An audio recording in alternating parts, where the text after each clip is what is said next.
Hey there, I'm Simone Ruskamp. I am a second year student studying Masters in Social Work at Howard University. And hopefully, if you're watching this, you are interested in a career in behavioral health. Well, this year I am super grateful to have a scholarship, but also just so many academic opportunities through the HBCU Cares Ambassadors Program. If you haven't heard of them, make sure you go look it up. Not only do they help scholars like myself pay for our studies, but they do a lot of really good work on encouraging students across many different historically Black colleges to consider graduate school. So today in this short video, I'm going to talk a little bit about the most common questions I've gotten while serving as an ambassador about social work, about Masters in Social Work, about graduate school. If you're like me, you got a lot of questions. I can't answer all the questions, but I'm gonna answer some of them. So one I got most recently, just last week when doing a presentation, was what is expected of me and how were you able to manage your time? Now, to be real, y'all, I am not the most organized person. I know there's bookshelves behind me. That's not me on the regular. So I actually have a pretty detailed calendar. If you are just at the beginning of looking into your social work program, you may not know that on top of your classes, and typically 5 classes is considered the usual schema, you also have to do internship hours. So that means you're required to be in the field practicing what you're learning. Now, your first year, that's about 16 hours a week. Your second year, that goes up to 20. So it is a lot of work, y'all. So I actually have a daily calendar and I use a calendar on my phone. What's nice is it can be color coded and that really helps. So I just make sure I put everything in the same place, okay? Another question that I got a lot was how do you manage working in graduate school or doing these unpaid internships? So if you didn't know, the internships that we have to complete, you know, that 16 to 20 hours I was just telling you about, it doesn't have to be paid. And so there are some students, including myself, because of need, because of interests, for many different reasons, who might end up in graduate school having to work and do their internship. Now, this last year, my second year, I haven't had to work, but my first year I did. So I had a part-time job at Children's Defense Fund, and I also had my internship. Would I recommend that? No. But you should know going into this, if you have an idea that you may have to work, it's also possible to have your internship as your job.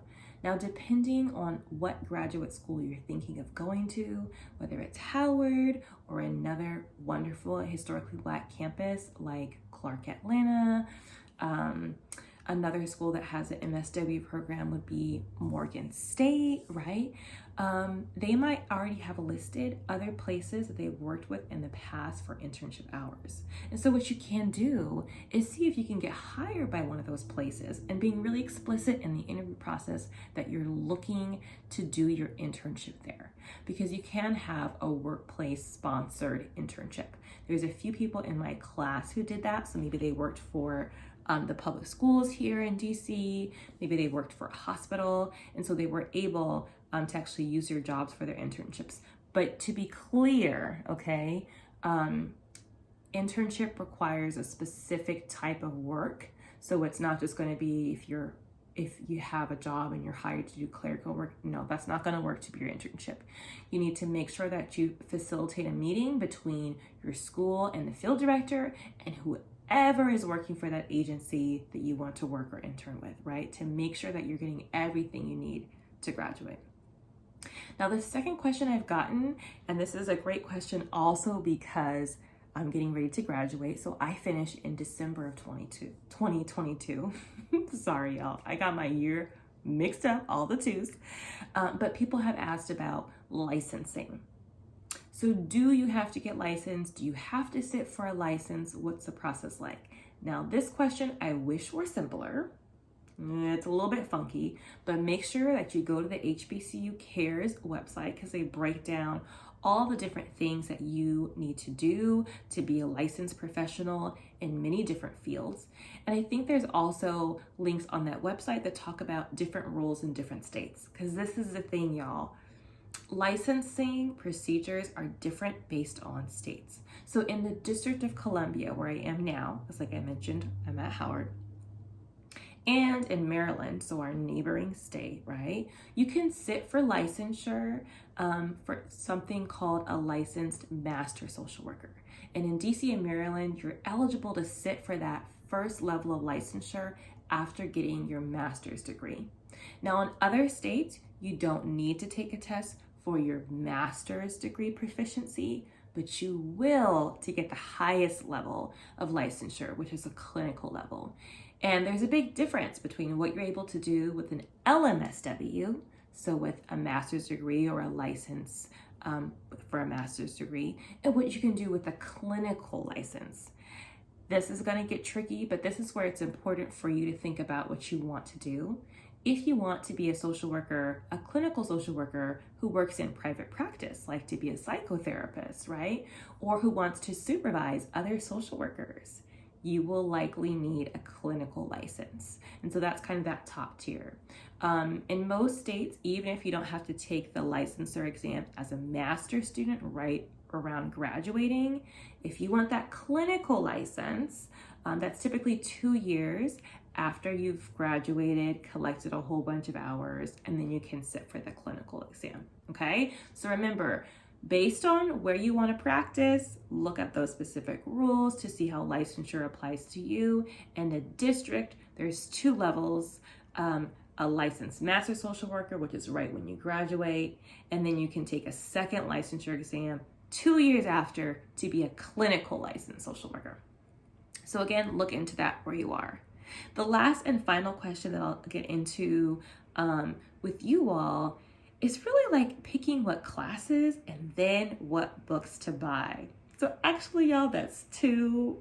I don't know why I tried to make it 1, but we're gonna go through them.